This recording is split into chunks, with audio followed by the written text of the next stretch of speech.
In the heart of the American Southwest, under a blistering sun by day and star-choked skies by night, Arizona holds secrets buried in its deserts, mountains, and forests, stories whispered through canyon winds and carved into ancient stone. This is a land shaped by time, by heat, and by shadow, a place where forgotten spirits stir beneath the surface, and some legends still walk among us. In the cities, people talk of modern things, traffic, politics, the price of water, but out beyond the pavement, in the places untouched by time, the stories are different, raw, unshaped, echoes of a deeper truth. Here, folklore isn't entertainment, it's survival.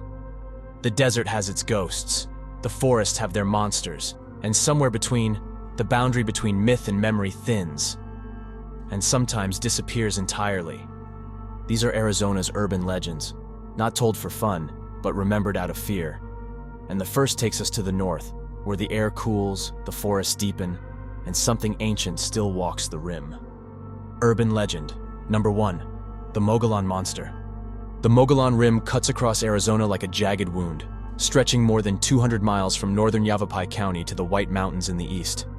Its cliffs tower above sprawling valleys and gorges, dense with ponderosa pine and remote wilderness. It is beautiful, quiet, but never empty. The Apache people once said that this forest is alive in a way most places are not, that there are things within it that have been here long before us and will be here long after. One of them is the Mogulan Monster. The name sounds almost silly, cartoonish, like a roadside attraction, but speak it in the woods at night and it doesn't feel so harmless. Described as a massive bipedal creature covered in thick black or reddish-brown hair, the Mogulan Monster stands between 7 and 8 feet tall. Its eyes glow a deep, burning red. Its face is part ape, part man, but unmistakably wrong. Those who've seen it say the creature moves with a terrifying grace, fast, deliberate, and completely silent, until it wants you to hear it.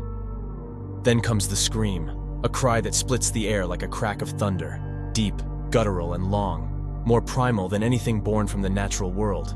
It doesn't just echo, it fills the forest, stops it cold. The birds fall silent. The insects vanish. The air itself seems to freeze. The smell arrives just before, a stench that clings to the air, something between wet dog and rotting meat. Survivors say you smell the Mogulan Monster before you see it, and if you see it, you run. The encounters are as numerous as they are chilling. One man claimed he was camping alone in the Tonto National Forest when he woke to the sound of heavy breathing just outside his tent. Not footsteps, not animals, just breathing, slow, purposeful. When he unzipped the flap, there was nothing there, no prints, no wind, just a lingering smell of something ancient and dead. A retired forest ranger once reported seeing a shape cross a ridge near Bear Canyon Lake just before dusk. He swore it was upright, massive, walking with long, fluid strides. He'd worked those woods for 30 years, and he'd never seen anything like it. Another hiker, deep in the forest near the Fossil Springs Trail, told of seeing strange claw marks, 10 feet high, etched into the bark of trees.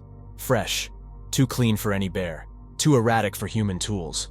And still others have heard its voice. A low, humming call. Not a growl, but almost a chant, coming from deep within the pines after sunset, sometimes alone, sometimes answered.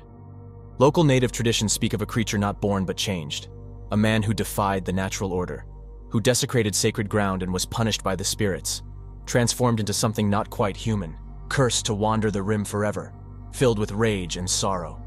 The Apache say his spirit still seeks peace, but his form is cursed with madness, a warning of what happens when the forest is disrespected. Of course, skeptics are quick to dismiss it all. Just an Arizona take on the Bigfoot myth.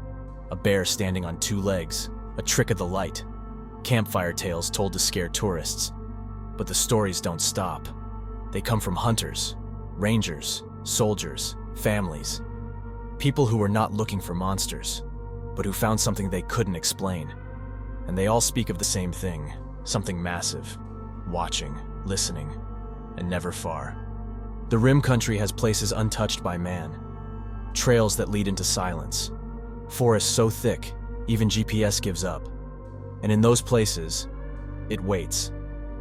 So if you ever find yourself hiking near pine, or driving the winding road between Payson and Heber. If the woods suddenly go quiet, if the breeze dies and the birds vanish, do not linger. Because the Mogulan Monster doesn't always scream. Urban legend number 2, Lost Dutchman's Gold Mine.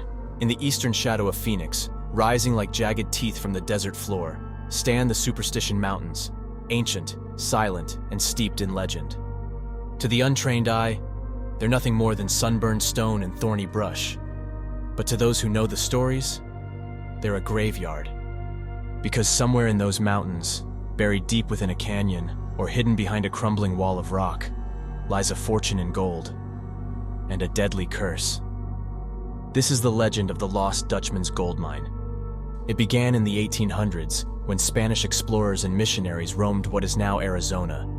They spoke of a secret mine, rich with veins of gold thicker than a man's thumb, hidden somewhere within the superstitions. The Apache knew of it too, but refused to go near. They believed the mountains were protected by guardians, spirit beings, or something worse, and those who disturbed the land would pay dearly. Then came the settlers. In the 1870s, a man named Jacob Waltz, a German immigrant often mistaken for a Dutchman, arrived in Arizona. Sickly, quiet, and unassuming, Waltz kept to himself, until the day he was found on his deathbed in Phoenix, rambling feverishly about a hidden gold mine in the mountains. Maps, landmarks, warnings. Some say he whispered directions to a friend. Others claim he took the secret to the grave. But the gold, he swore it was real. Since that day, treasure hunters have scoured the Superstition Mountains, chasing shadows and dying for hope. They've disappeared, by the dozens. Some turned up days later, wandering, confused, dehydrated, sunburnt, and raving. Others were found dead, mutilated, with strange symbols carved into stone near their bodies. And many were never found at all. In the years that followed, hundreds poured into the superstitions, armed with maps, shovels, and greed. Some chased gold, others chased the story. But what they found was something else entirely: death. In 1931, an aging treasure hunter named Adolf Ruth ventured into the superstitions with a map he believed would lead him to the mine. Weeks later, he disappeared. When his skull was found months later in a ravine, it had 2 bullet holes in it. No valuables were taken. A note, scribbled in his handwriting, was later discovered tucked into a crevice. "I have found the lost Dutchman." But he never made it out. In 1947, a man named James Cravey chartered a helicopter to drop him deep into the range. He was determined, meticulous, and obsessed. He never returned. Months later, his decomposed body was found wrapped in a blanket. His head was missing. The skull was located nearby, sitting upright like it had been placed. In 2009, Jesse Capon, a 35-year-old Denver man who had studied the legend for years, vanished during a solo search. He left behind journals, maps, GPS coordinates. But for 3 years, nothing. When his body was finally found wedged in a crevice, no one could explain how he had ended up there. And yet, the stories persist. Hikers speak of strange lights moving through the canyons at night, too fast and erratic to be flashlights, too high to be anything natural. Campers have reported voices echoing from deep within abandoned shafts, soft whispers, as if someone or something was speaking just below the surface. Maps have been burned, campsites disturbed, directions rewritten in the sand. One couple woke in the middle of the night to find every piece of their gear turned inside out, without a sound. The Apache people long warned that these mountains are protected, not by man, but by spirits older than time. Some say the gold is cursed. Others believe it's not gold at all, but something else entirely, something sacred, twisted by greed, and guarded with fury. Because the deeper you go into those mountains, the stranger things become. The air gets heavier, the wind vanishes, the silence thickens, and it starts to feel like you're not alone. But the gold keeps calling. Every year, new dreamers arrive, chasing fortune, chasing answers. Some come back, some don't. And the superstitions remain, unchanged and unbothered, holding tight to their secrets. So if you ever find yourself hiking near Weaver's Needle, or camping beneath the blood-colored cliffs of the range, remember this: the gold may be real, but it's not free. You've heard the ghost stories, you've seen the horror movies, but these places, they're real. From ghost-infested hotels to roads no GPS wants to follow, carefully researched, creepy as hell. And yes, you can actually visit them. If you're that kind of curious, this is your guide. The top 25 most creepy US destinations pulls back the curtain on the darkest corners of America. Order your copy today. Urban legend number 3. The Red Ghost. Out here in the endless Arizona frontier, the desert can play tricks on your eyes. Heat shimmers off the sand like water. Wind carries voices that aren't there. And sometimes, if you believe the stories, you might see something you can't explain. Something you wish you hadn't. They called it the Red Ghost. The first known sighting came in 1883 near Eagle Creek. A woman alone on her homestead stepped outside and never made it back in. When her husband returned, he found her trampled to death. Hoofprints, larger than any horse's, dotted the ground around her body. But that wasn't the strangest part. Witnesses claimed they saw a monstrous red beast galloping through the canyon that day, something covered in coarse, copper-colored hair.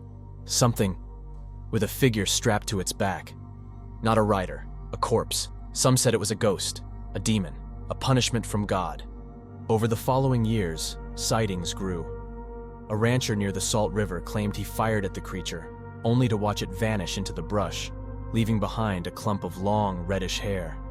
Another settler swore he saw the beast from a distance, and the thing riding on its back, swaying like a rag doll, was no living man. It had no face, just a sun-bleached skull, jerking with every step of the beast's stride. People stopped calling it an animal. They started calling it something else. The Red Ghost. A phantom camel, cursed and crazed, with a dead man tied to its back. Sounds impossible, right? And yet, history holds a strange piece of truth. Decades earlier, the US Army had launched an experiment, importing camels to help patrol the arid Southwest. These creatures, far more suited to the desert than horses or mules, were meant to revolutionize transport across the dry interior. But when the Civil War broke out, the project was abandoned. The camels, released, wild, forgotten, until one returned, with something grotesque strapped to its back. Some say it was a punishment, a cruel trick played by soldiers, tying a man to the saddle for sport, then losing control of the beast. Others claim the man was already dead, and someone was trying to hide a crime, but no one really knows. What is known is this: the Red Ghost was real enough to inspire fear across the frontier, and it didn't stop. Years passed. The ghost roamed through mining towns, ranches, riverbeds. Mothers whispered about it to keep their children close. Men refused to ride alone after dark. It was said that when the Red Ghost ran, you could hear the chains clanking. You could see the shape of the body flopping lifelessly in the moonlight. And if you were close enough, you could smell the rot. Eventually, the sightings faded. Time passed. The desert moved on. But in 1893, a farmer claimed he shot and killed a massive reddish camel on his property. Tied to its back was the tattered, sun-bleached skeleton of a man, still bound by leather straps, still dragging pieces of rotted cloth. The Red Ghost, it seemed, had finally fallen. Or maybe it had just moved on. Because in the quiet hours, under the Arizona stars, there are still those who say they've seen it. A red blur on the horizon, a clatter of hooves, and a rider who never stops moving. So the next time you find yourself alone in the desert and something charges past you in the dark, hoofbeats echoing across the rocks, don't look back. In the deserts of Arizona, the wind doesn't just carry dust. It carries voices, faint whispers from an old world, from miners who never left the depths of the mountain, soldiers bound to beasts that roam too long, mothers still crying in canyons filled with silence. These aren't just stories. They're warnings, echoes, legends carved into rock, bone, and time. Because in Arizona, the dead don't rest easy. And some places refuse to forget. Thank you for joining us on this journey through Arizona's darkest tales. If you enjoyed this dive into the eerie and unexplained, be sure to like, subscribe, and hit the bell icon so you never miss the next story. More legends await in the forgotten corners of America. Until next time, stay curious and stay creepy. Bye for now.